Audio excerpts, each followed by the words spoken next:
wakati serikali yako inapiga mahesabu makubwa ya kupata faida kupitia bandari yetu ya Dar es Salaam, nchi nzima ilipiga kelele na wana mitandao waliongea vya kuongea na kukatisha tamaa, wakisema maneno mabaya ili usiamini katika ndoto uliokuwa nayo. Lakini kwa sababu wewe ni injinia wa uchumi uliyepiga mahesabu vizuri, leo nataka niwaambie wana Dar es Salaam na Watanzania kwa ujumla, hasa watumiaji wazuri wa mitandao ya kijamii, wale ndugu zangu wa Twitter, mtandao wa X, Instagram pamoja na Facebook, ili tukubaliane kubishana kwa matokeo. Daktari Samia kabla hajaweka uwekezaji mkubwa wa bandari yetu ya Dar es Salaam, iko na uwezo wa kupokea mzigo tani milioni 18. Bandari ya Mtwara iko na uwezo wa kupokea mzigo tani 590,000 na bandari ya Tanga iko na uwezo wa kupokea mzigo tani 890,000. Ameangalia wapi ambako akiweka nguvu atapata matokeo ya haraka na kufanya haya yote yaliyoelezwa na ndugu yangu Aweso na yale yanayofanywa na kakaangu Miguru, kuhakikisha kila wizara inapata pesa ili wananchi apate maendeleo. Akagundua lango la bandari ni moja ya lango muhimu la kuwekeza ili aweze kupata matokeo ya haraka. Takwimu zinaonyesha kwa uwekezaji wake ametutoa kwenye tani milioni 18 kwenye bandari yetu ya Dar es Salaam kutupeleka kwenye tani milioni 27. Bandari ya Mtwara ametutoa kwenye tani 590,000 ametupeleka kwenye tani milioni 2,500,000. Bandari ya Tanga ametutoa kwenye tani 800,000 ametupeleka kwenye tani milioni 1,300,000. Sasa hizi ni hesabu. Nafikiri Profesa Mkumbo yuko hapa. Ukiwa mbishi sana kwenye maisha, jifunze hesabu.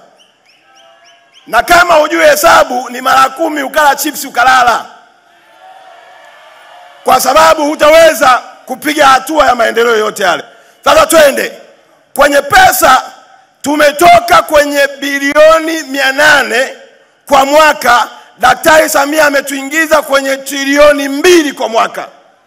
Sasa nakuuliza wewe unayependa kuongea kwenye mtandao, hizi pesa zaidi ya trilioni 1.2 ulitaka Daktari Samia aziache? Tungepata wapi ya maji anayoeleza ndugu yangu Aweso? Tungepata wapi hizi barabara anazosema ndugu yangu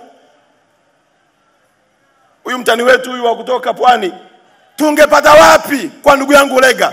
Hii kazi yote ndio hesabu ya kiongozi mzuri kama Daktari Samia anayejali taifa letu. Twende ya pili, namalizia mheshimiwa. Hesabu ya pili, mzigo pale bandarini, meli ilikuwa inakaa siku 15 imepiga nanga ndani ya bandari. Siku 15 inasubiri kwenda kupakua mzigo.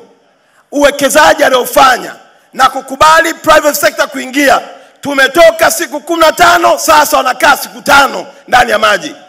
Na kwa taarifa yako, meli moja ukiona imekaa baharini wanalipa kwa siku dola 40,000. Wakikaa siku 10 wanalipa dola 400,000.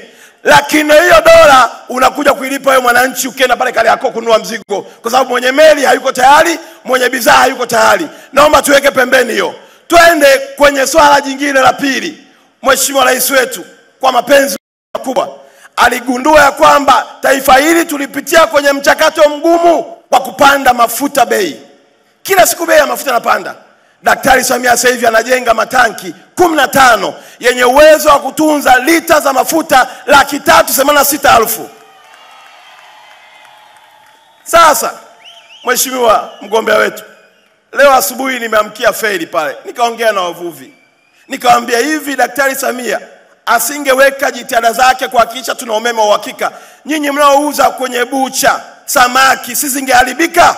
Wakasema Oktoba wanaenda kutiki.